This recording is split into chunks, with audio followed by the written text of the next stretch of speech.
liburua berez maitasunezko liburu bada, bi personaje nagusiei, edo bi persona nagusiei, Uztapideri eta Salvadorri egindako maitasun zera bat, deklarazio bat. Bistan da Uztapide eta Salvadorrek adiskidetasun berezi bat zutela, bertsolaritza Zaragokoa, muga bat Bidasoa ibaia hor dago, muga ere hor, eta liburuan hori ondo jasotzen da, eta orduan beste hainbat ekimenekin batera, iruditu zitzaigun, eduki bat sortzeko adina material bat zegoela, azkenean pasarte asko dira, eta gero bide batez baita ere, garai hartako bertsolaritza Zarago ere, garai hartako bizikera, gu momentu honetan, zestoa duela 50 urte, baserri herri bat zan, oain ja industrializazio eta geho argitu behar dugu. Kakotxa artean esaten da bezala erabat urbanito bihurtu gehala, eta horrek ere bai lexikoan da bai gure hizkuntzari dagokionez ere gauza asko galtzen ari aldiz, ohartu geha Urepelen ezetz. Urepelek oraindik lurrari lotuta jarraitzen du, guk esan behar dugu, gauzak ezin dira ehuneko ehunean ere zan, baina nik esan dezaket, zestoar bezala, nire baserretaren semea naiz, baina guk ja hor metamorfosi esente izan degula, gauza batzutan igual honeako izan daiteke, baina esango nuke orokorrean euskal balorei begira jarri ezkio bintzat, pixkat, esanen behar da gaina, atzeraka da desentea izan degula, eta horrek ere gure hizkuntzaren erabilera eragina izan du, eta orduan, zenietze honen atzean, esparru asko daude, lehen sektoretik hasi, kulturara, bertsolaritza, hizkuntza, nola ez, eta orduan, ikusten gendun askotan, zenidetzeek badute, bere gauza danak bezala, gora berak, eta orduan, lekukotasun baten beharra ikusten genuen, eta ze lekuko hobea liburu bat baino. Beraz ziren baserritarrak eta bertsolariak, eta senidetzearekin ohartu gira, Mikelek ejan duena, Urepelen gure ekonomiaren oinagia, laborantza da, baserria, hortik bizigira, oraindik, ibar guzian, eta lan haunitz egiten dugu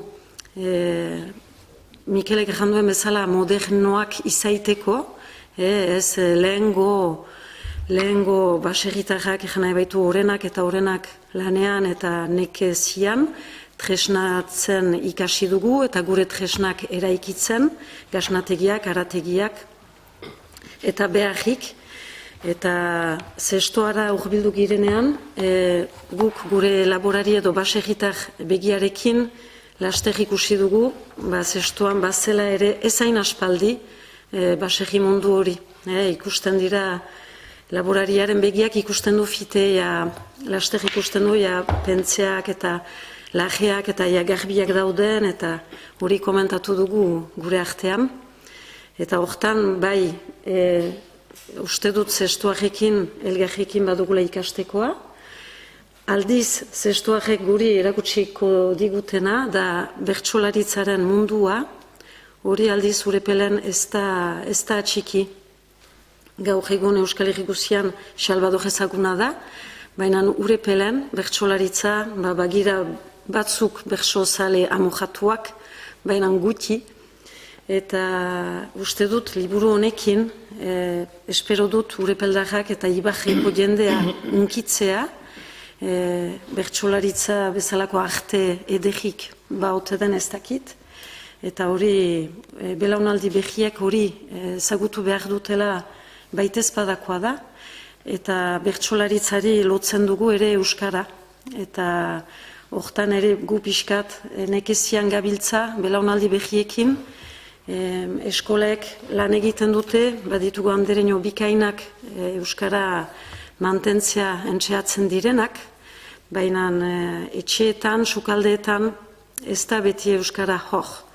Eta senidetze horrekin guk ikusten duguna, gu biztan da, natural euskaraz ari girela, baina belaunaldi behiak gazteak elgar trukaketa hori izanen delarik, euskaraz beharko dute hitz egin, hori dute amankomunean, hori dugu amankomunean, eta espero dut hori lortuko dela. Ikertzen hasi nintzen, eta nola ikertu?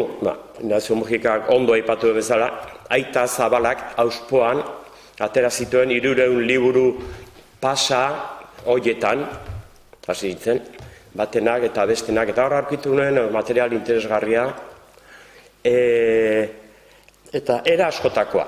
Askoa sailean, berso sailak eta jaialdiak, eta txapeleketak eta jasota daude, baina baita ere bersolarien prosa lanak, kronika lanak, bere garaiko kronika egiten dituzte, eta liburu horietan agertzen dira hauei buruzko aipamenak asko.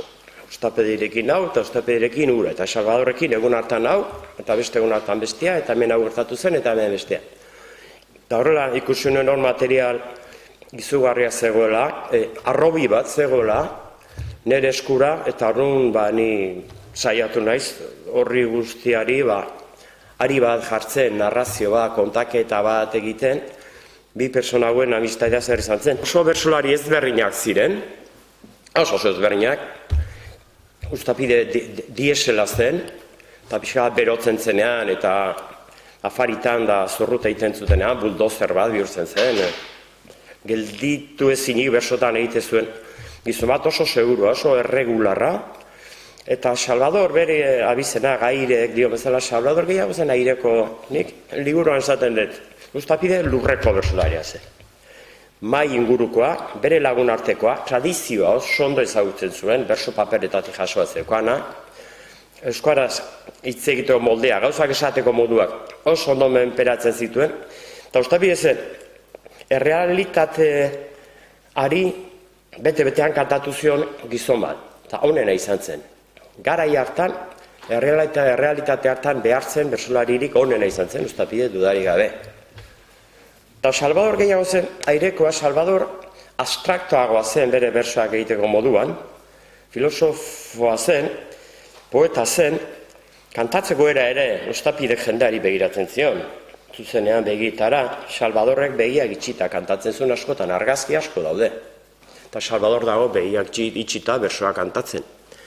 Ikusi naiz balu bezala, hau metafora bada, ikusi naiz balu bezala, aurrean dagoen errealitatea, beste zerbait amestuko balu bezala, oso gizon berezia zen Salvador. Ni saiatu naiz esplikatzen nondik zetorkion berari joera hori filosofiko, poetiko eta ideologiko eta politiko ere bai, oso pentsamentu politikoa zeukan. Euskal Herriaren batasunarekin ez zuen zalantza izpirik egiten Salvadorrek, eta bere bersotan garbi seinalatzen ditu Euskal Herriaren etsaiak zeintzu diren, Espainia eta Frantzia. Askotan aipatzen du gai hori. Baita ere, hegoaldean frankismoa dago, eta gauza gain garbi ezin litezke esan, eta horren, hemengo hegoaldeko bersolaritan ez da engarbi ikusten etsaiaren seinalamentu hori. Salvadorrek inongo zalantzari gabe, lehenengo berak hori barruan badakiola dela, eta gero esateko aukera dauka. Batez ere, iparraldean dabilenean.